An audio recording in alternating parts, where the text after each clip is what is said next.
महत्त्वाचं यश जे आहे राष्ट्रवादी काँग्रेस शरदचंद्र पवार यांच्या पक्षाला राज्यात मिळालेलं आहे. 10 पैकी 8 जागा तुमच्या खात्यात आलेल्या आहेत. काय पहिली प्रतिक्रिया? पण महत्त्वाचं म्हणजे असं हे जोडा तुम्ही वारंवार म्हणताय की चमत्कार होणार महाविकास आघाडीचं सरकार येताना तुम्ही म्हटलं तर चमत्कार घडेल. हा चमत्कार आहे का? हा चमत्कार आहे का? असं आहे, मी सुरुवातीपासून गेल्या 1 महिन्यापासून मी सातत्यानं सांगतोय की ज्या पद्धतीचं वातावरण संपूर्ण महाराष्ट्रामध्ये होतं त्याच्यामुळे हे लक्षात आलं होतं की फार मोठ्या प्रमाणात भारतीय जनता पार्टीवर सामान्य जनता नाराज आहेत.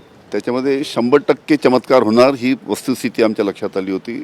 अतिशय भारतीय जनता पार्टीवर आमच्या महागाईमुळे आमच्या महिला नाराज होत्या, बेरोजगारीमुळे आमचे युवक नाराज होते, शेतकऱ्यांच्या प्रश्नाकडे या सरकारने लक्ष दिलं नाही म्हणून शेतकरी नाराज होते, संविधान बदलण्याचा विषय चालू होता. त्याच्यामुळे मोठ्या प्रमाणात नाराजी संपूर्ण महाराष्ट्रामध्ये होती आणि त्याच्यामुळे मी सातत्याने म्हणत होतो की महाराष्ट्रामध्ये आमच्या ज्या 10 पैकी 9 किंवा 8 जागा येणार आणि बरोबर 8 जागा त्या निमित्तानं आल्यात.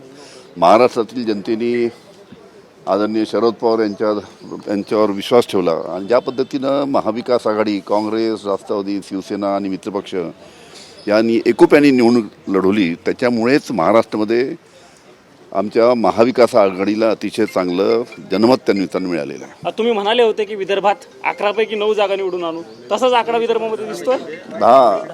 10 पैकी 9 म्हटलं होतं, आता 1 कमी पडली, थोडक्यात कमी पडली 1.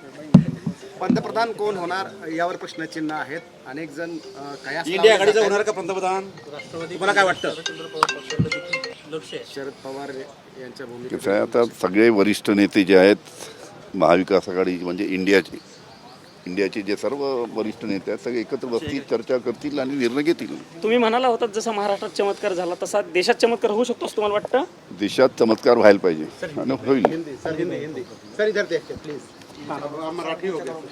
हाँ सर जिस तरीके से इंडिया अलायंस की जो बिक्री हुई है, जो नंबर सामने आया, खासतौर पर महाराष्ट्र को लेकर किस तरीके का आपको क्या ये एक्सपेक्टेशन थी और आगे का क्या रोड मैप आप नजर रखें? ऐसा है कि महाराष्ट्र में जो भारतीय जनता पार्टी उनके बारे में काफ़ी नाराज़गी पूरे महाराष्ट्र में नहीं लेकिन पूरा काफ़ी भी अलग स्टेट में भी थी और उसके वजह से जिस प्रकार के नतीजे चुनाव में आए आप देख रहे हैं.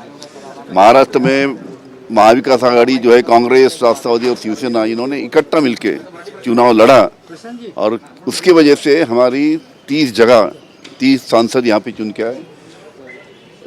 ये भारतीय जनता पार्टी के ऊपर महंगाई के बारे में नाराज़गी थी, बेरोजगारी के बारे में नाराज़गी थी, किसानों को उनके दाम नहीं मिल रहे थे उसके बारे में नाराज़गी थी. उसी का नतीजा इस चुनाव में देखने को मिला. अनिल जी, लोग पूछ रहे हैं कि क्या इंडिया गठबंधन को सरकार बनाने की पहल करनी चाहिए, क्योंकि इंडिया गठबंधन की जो शाम में बैठक है तो उसमें क्या है आप लोगों का रुख?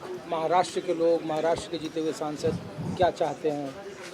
कैसा है कि अभी सब महाविकास आघाड़ी इंडिया गठबंधन के जो भी सब पक्ष हैं इकट्ठा बैठेंगे, चर्चा करेंगे और निर्णय लेंगे. वो हिसाब से धोरण ठरेगा.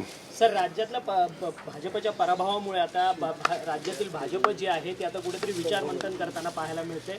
आज भाजपची प्रमुख बैठक जी आहे ती सुरुवात झालेली आहे राज्यातल्या नेत्यांची. असं आहे की त्यांना सुरुवातीपासूनच मंथनाची आवश्यकता होती.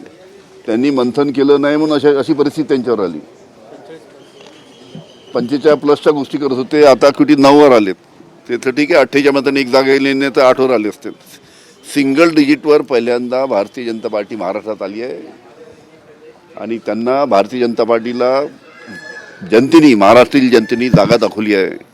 हे अतिशय महत्त्वाचं. भाजपच्या महाराष्ट्रातील अपयशाचं कुणामुळे हे अपयश आलं असं तुम्हाला वाटतं आणि कुणाकडे तुम्ही हे कराल अपयशाचं? असं आहे, भाजपला जे महाराष्ट्रामध्ये अपयश आलं आहे, जे फोडाफोडीचं राजकारण देवेंद्र फडणवीस यांनी महाराष्ट्रामध्ये केलं, ज्या पद्धतीचा संपूर्ण महाराष्ट्रामध्ये आणि देशामध्ये एजन्सीचा दुरुपयोग झाला आणि खास करून संविधान बदलवण्याच्या गोष्टी ज्या पद्धतीनं भारतीय जनता पार्टीच्या अनेक नेत्यांनी केला, त्याच्यामुळे ह्या सर्व बाबीमध्ये सर्वात महत्त्वाचा घटक महाराष्ट्रामध्ये अपयश येण्यामध्ये देवेंद्र फडणवीस यांचं फोडाफोडीचं राजकारण महाराष्ट्रातील जनतेला आवडलं नाही.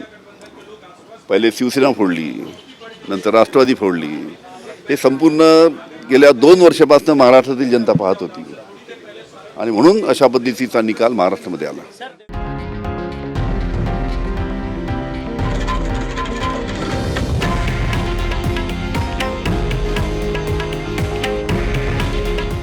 हे आहे देशातील नंबर 1 न्यूज नेटवर्क आणि आपण पाहत आहात TV9 मराठी.